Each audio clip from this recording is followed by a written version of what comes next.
Yeah, so I'll tell you about a typical day and how I write. So I have a full-time job and I have 2 kids that I have to take care of. So I'm usually doing kid stuff in the morning and then I'll do my job. And then when I finish at 5, it's more of the kid stuff and getting dinner ready and family dinner time. And then after dinner, the kids will have some screen time and that's a good time for me to write. So whatever time I have, I just try to work on the task at hand at that moment. And if I need more of a big chunk of time, then I'll do those types of tasks on the weekends when my husband can take the kids out for a little while. But I think everyone has to do what works for them. You know, I can't write for 5 hours a day. I just don't have the time. So I just fit in when I can.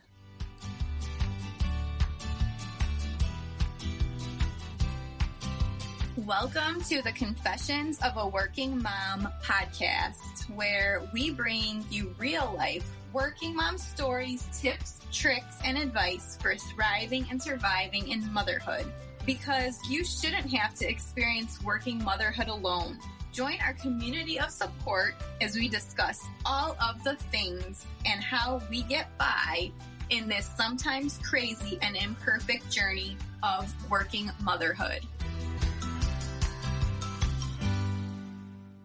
Hi, everyone. Welcome back to another episode of the Confessions of a Working Mom podcast. On this week's episode, I'm talking to Simone de Munoz. So Simone is a writer who writes dystopian or perhaps utopian fiction, depending on your perspective, where women drive the story and sometimes even run the world. I love that. So she holds a master's degree in public policy from UC Berkeley and a bachelor's degree in economics from MIT, where she uses in her day job as a data analyst at a nonprofit company. She's based in Silicon Valley and lives with her husband, 2 sons, and a dog named Fish. So her debut novel is called Manflu, and it's a very interesting concept. I will let Simone describe it in this conversation, but I was so excited to talk to a working mom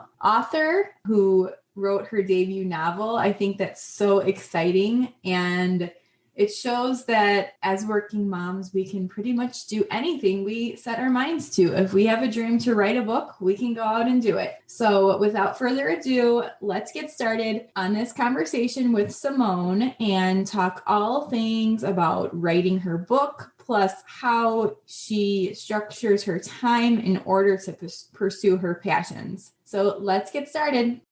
Hi, Simone. Welcome to the Confessions of a Working Mom podcast. How are you doing today? I'm doing great, Kelly. Thanks so much for having me on. Oh, of course. So can you tell our audience a little bit about yourself, your family, your background, and anything else you want to share with them? Sure. Yeah. So I'll start with my career. I have an economics degree. And after getting that degree, I worked in Washington, D.C. in public policy research for a couple of years before getting my master's in public policy. And I went back to California for that master's. I'm from California originally. After earning my master's, I worked in analysis for about 6 years. And during that time, I had my older son, and then I went to part-time at that job. Then I had my younger son, and I decided to stay home for a couple of years. So after 2 years at home, I wanted to go back to work, and I really wanted to find the right opportunity where I could do meaningful work. And at that point, I looked for a role in the nonprofit sector, and that's where I work now. It's a nonprofit agency. I started off as the diabetes program coordinator, and then I was doing analysis work on the side, helping people with whatever numbers they needed crunched. And I created a new role for myself as an analyst at that agency. And I recently was promoted to chief analyst. So I've been at the agency now for 4 years. I work nearly full time, 10 to 5 every day. And my kids are now almost 7 and 10. I have 2 boys. I've been married for 14 years. I also have a boy dog. There's a lot of boy energy in the house. And of course, the reason I'm on today really is to talk about my book. Can't forget that. In my spare time, my limited spare time, I enjoy writing. And my book, my debut novel, Manflu, came out in March. And I'm really excited to talk about that. Yeah, that's amazing. Yeah, I can't wait to dive into that, all about your book with you. So first, I just like to ask, so how did 2020 and just being in the pandemic as a working mom and balancing family life and all of those things. How did that go for you? And do you have any takeaways to share? Yeah. So 2020, of course, was an intense year for everyone, but it was a unique year for me, particularly because I work at a nonprofit, as I just mentioned, and we were doing rental assistance and we have a food pantry. And I work in number crunching, but we were really short on volunteers because a lot of our volunteers are retired and they were in the at-risk groups. So they were unable to come in and help out. And even though I could do my regular job from home, I went in to help with the food pantry at the beginning of the pandemic. And that was really stressful, especially because we didn't have that much information about the transmission of the virus in the beginning. We didn't even know about wearing masks. So I was cleaning everything, disinfecting, and just worried about possibly bringing the virus home to my family. But since I'm not in the high risk group, I felt like that was something I needed to, at least in the beginning, until we stabilized what we were doing at work and were able to bring in some additional help. And after those first few months, now I've been working from home. So that's one thing. Also in 2020, I was working on writing my novel, which it takes place after a pandemic. So that was a lot of pandemic going on at the same time.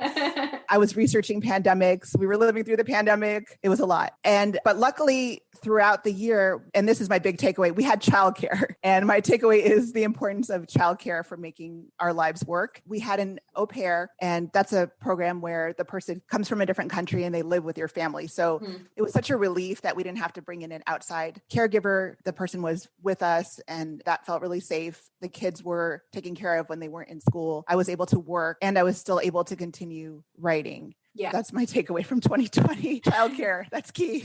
For sure. Yeah. And so I know so many families lost childcare and had to kind of figure that out. But yeah, definitely, I think anytime you can enlist extra help to add to your village, I think that is super important and super key to kind of being less overwhelmed overall. Yeah. So our au pair had to go back to Spain, and that was really stressful. This happened recently. Right now, we have a babysitter for a few hours in the afternoon, but we're still looking for a more long-term situation. And it was definitely stressful when we had to figure that out recently. For sure. Yeah, I can imagine. So, Simone, kind of transitioning a little bit to your writing, I'm just curious and interested, how did you get into writing? Like now you've written a book, which is amazing. That's so cool. What led you to want to write? Is it something you've always wanted to do, or is it something more recent, or just kind of like talk us through like your thought process and how you got to, be a writer? Yeah. So I don't want to get too political, but I did start writing as a reaction to the 2016 election. I was so mad, just feeling rage and anger with the way the election went. Yeah. And I channeled all of that into writing to get my feelings out in a healthy way. I know a lot of people say that they started writing as children. I was a big reader as a child. I was the kid with the maximum number of books checked out from the library every week, and I'd read them all. But I didn't really start writing creatively. I mean, I've written professionally, reports, that kind of thing, but not creatively until that moment. So I really credit that with getting me into the creative headspace. And it's such a good way to manage your feelings. And for this book in particular, I was prompted by actually the Me Too movement and how all these reports kept coming out about men in power and how they were doing truly terrible things. And the thought started brewing in my mind, well, what if women were in charge? How would women handle things differently? And I started getting creative with that idea. And that's how I developed the idea for a pandemic that would only affect men, to kind of move them out of the way and let women have a turn in power. Yeah, that is such a creative and interesting concept, but I love how you took it from real life events. I love that you got that inspiration and then sort of took it into your own creative idea. So yeah, can you talk a little bit more about the book and sort of the premise behind it? Sure. So Manflu is about a world about 10 years after a pandemic that has killed or weakened men, leaving women in charge in all aspects of life and leaving them also to deal with the effects of what happens without men. There's certain jobs that are more dominated by men. So now women have to fill those roles. And the main character is a vaccine researcher who really wants to find a vaccine for Manflu because she feels that she doesn't want men to suffer. She wants men to continue, and the world cannot continue without men either. So that's in her mind. And then she meets a handsome neighbor who has never had Manflu. There's still some people out there who haven't been infected, but she's married. So there's a tension there because she has the bedbound husband who has been weakened by Manflu, but then there's this handsome neighbor. She hasn't had that attention from men in a while. So how will she handle that? I don't want to give too much away. Yeah, sure. Of course. Yeah. Yeah. Well, definitely at the end of the show, we'll let everyone know where they can go find it. Yeah, but it's a thriller. So there's forces working against her to prevent her from finding the vaccine. Yeah, sounds really cool. Like, I'm very interested to read. I switch back and forth between like personal development books and fiction, but I can't do like several personal development in a row. I feel like my brain gets too burned out. So then I throw fiction in there too. Hi, mamas. I wanted to tell you about the course I am going to be launching. So this course is the Working Mom Collective Business Launchpad. And this is for you if you're looking for an actionable plan to build your online business. And that's whether you want to build a side hustle, an online business to replace your day job, or maybe you're a mom who's currently not working for any number of reasons. Maybe you left your job in the middle of the pandemic or something else like that. And you really want to build a plan for an online business that is straightforward and will take you from your idea to an actual action plan for moving forward. And so I really would recommend getting on this launch list because I'm going to be sending out some freebies and some special bonuses and a special discount for the people that join the wait list. So again, you can go to the workingmomcollective.com/purpose to sign up and to find all of the other details about the course. Hope to see you on the inside, mamas. Well, I think fiction can be personal development too, because you're seeing the world from a different point of view. You're expanding your mind. I mean, they say that reading increases empathy. So I think there's a lot of value to reading fiction. Definitely. Yeah, that's so true. So Simone, what would be your favorite part in the writing process as you go through and like develop your story or develop your book? The favorite part for me is the creative flow stage where you're working on the character profiles, you're thinking about crazy plot ideas, and everything just flows and time passes and you're like, oh my gosh, was I just writing for 2 hours? How did that happen? That flow state is really something special about writing for me versus when you have to go back and make all of it make sense and edit. That can be more painful. Yeah, definitely. I love that flow state even within like just work that you're doing. When you find that work that really like resonates with you and you can just get into that flow state, it just becomes so much more rewarding. Yeah. So tell us about like a typical day for you when you plan to write some chapters in your book. How do you structure your writing process? Do you have a structure for it?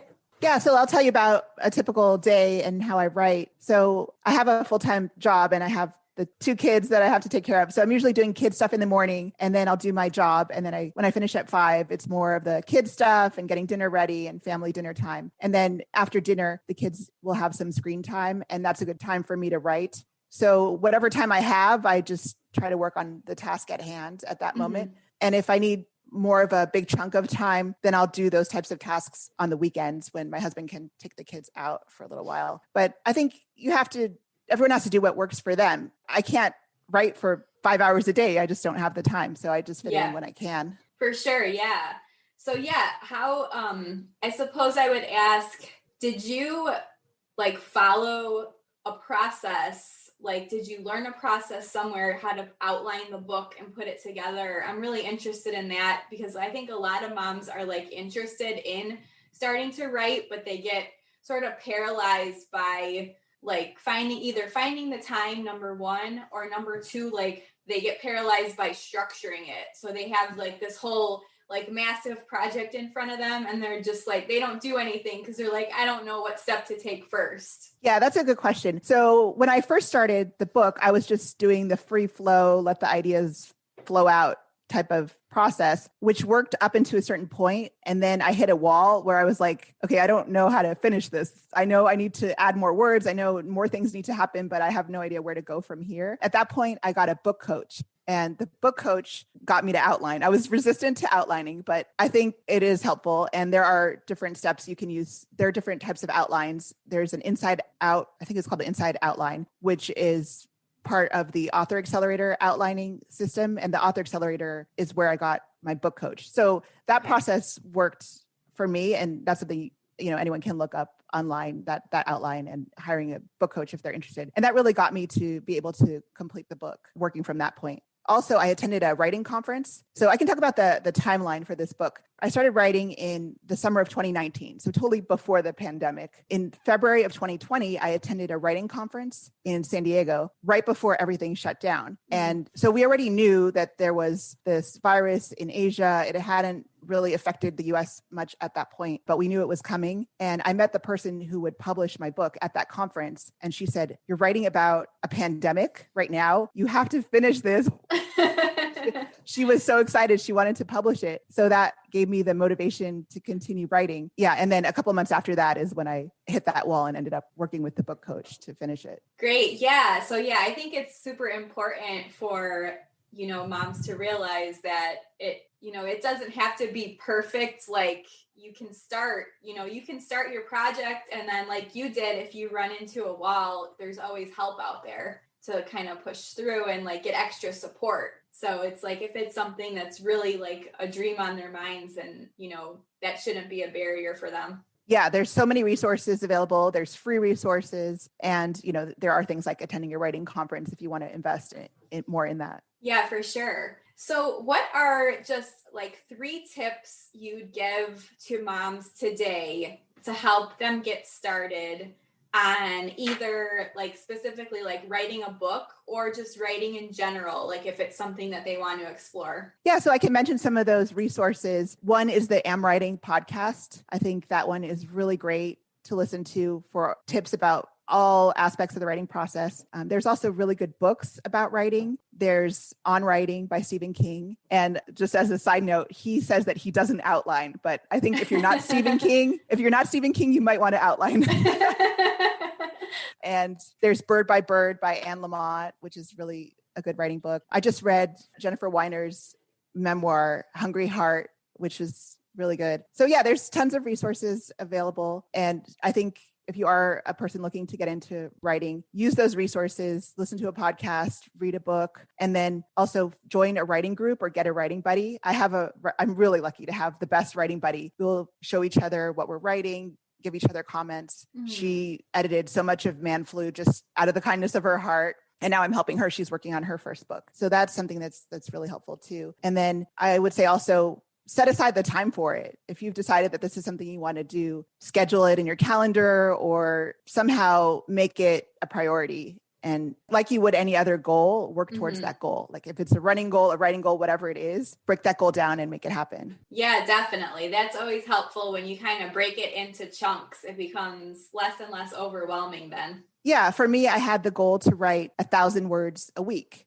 which is really not that much. But I wanted to keep it realistic because then I knew I would do it. If I set some kind of crazy goal, it wouldn't happen. But keeping it small like that made me feel like, okay, I have to stick to this. It's small enough that it feels silly not to do it. I know some people will also say to write every day, but I didn't do that. I set a weekly goal because I think especially as moms, our schedules can be so crazy that that's frustrating. If you feel like you have to write every day and you can't because things come up, then that can lead you off of your goal. But if you keep it weekly and then you do have a longer chunk of time on the weekend or a little bit of time most days, then whatever your goal is, you can make that happen. I love that you mentioned that so much because yes, it is. It's just like if you compare it to like exercising or like any other thing like that you want to do for yourself. Like if you put pressure on yourself to like do it every day and then you don't hit that, then you kind of feel bad. But I love the way you put it, like just make a weekly goal. That I think that's so key with working moms in general. It's like, let's stop putting that pressure on ourselves to do something like all the time every day, because with everything going on, it's not going to happen most weeks, right? Yeah, for sure. I'm big on picking something that won't have you beating yourself up. Definitely. I am 100% aligned with that. So, Simone, is there any other advice you'd like to give to moms today? Yeah, I mean, I think in that same vein, do set a realistic goal. But I think also if it's not the right time, I see people do that sometimes. They have like 3 kids under the age of 5 and they want to run a marathon and write a book. And it's like, okay, your life is maybe not at that point right now. Yeah. I'm a big believer in you can make anything happen, but maybe not all at the same time. I did stay at home for a while with my kids. I worked part-time. There's a time for everything. It doesn't all have to be at once. So go easy on yourself. And, maybe that marathon or that book needs to happen when your kids are a little older or at some other time. And that's okay. Definitely. Yes. I love that too. Yeah. I think it all comes down to like different seasons of life and just kind of like going with what season we're in right now. So thank you. So I just have a couple of more questions for you, sort of like a little lightning round that I ask every guest. So the first one is, what is something you consider to be a non-negotiable practice for you that you have to do every day? So something that makes you start your day on a positive note or end your day on a positive note. For me, I have to get outside. I'm a California girl. I need the sun, I need the fresh air, and I need to move. So I start my day with walking my dog and just getting that exercise and fresh air and hopefully sun. Yeah, I would love to live in a warm climate, so I'm jealous of that. So what is your favorite working mom hack that would get you through a hectic or difficult day? I'm big on having meals planned, or at least roughly planned, so that it's not 5:00 and I'm like, what are we going to eat for dinner? Because I do all the cooking. In my house. So here I'll throw in some meal tips here. Nothing to do with the writing, but okay. I throw in a pack of chicken breasts into the crock pot with a bottle of barbecue sauce, and nobody complains about that. Nice. And then here's the double extra hack. You can use that to make barbecue chicken pizza later in the week.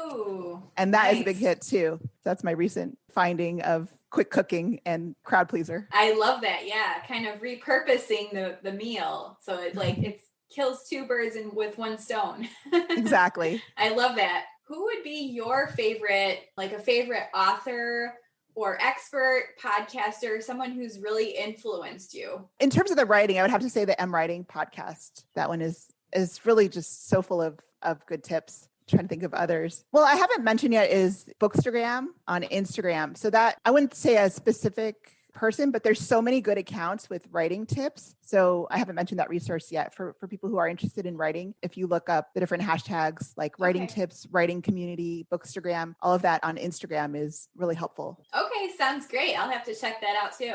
And is there anything you're currently working on now that you're really excited about, or anything that's going to be coming up in the future? Well, I'm taking a break from writing novels because that was intense. Yeah. But right now I'm working on shorter pieces. I really like writing personal essays. I've also been playing with short stories a little bit. I have a couple of essays on different blogs like Sandwiches and Psych Meds and Blunt Moms. So I'm hoping to be able to write more of those personal essays and put that out. It's the great thing about that is you get into your flow state, you write it, and then it's done. Yeah. Right. Yeah. It's not a big book project. Yeah. Yeah. Nice. Yeah. That's awesome. And then where can the listeners find you online? Where can they pick up your book? Like, give us all of that good information so people can go and check you out. Yeah, I have a website, simonedemunoz.com. I'm on Instagram at the same handle, at Simone de Munoz. You can find my book on Amazon and wherever else you get your books also. It's Manflu. It's a very timely book, but also it's a fun escape. So I think everyone will really enjoy reading that. Perfect. And yeah, we'll also include all of those links in the show notes so people can go click right to them and find all those, the website and your socials and the links to the books where you can buy the book. So thank you so much, Simone, for coming on the show today. I really enjoyed this conversation. I love just talking to moms about dreams they've sort of fulfilled. Like writing a book is a dream for a lot of moms, right? So it's just awesome to like talk to someone and get all of that like backstory and information about how you did it. So thank you so much.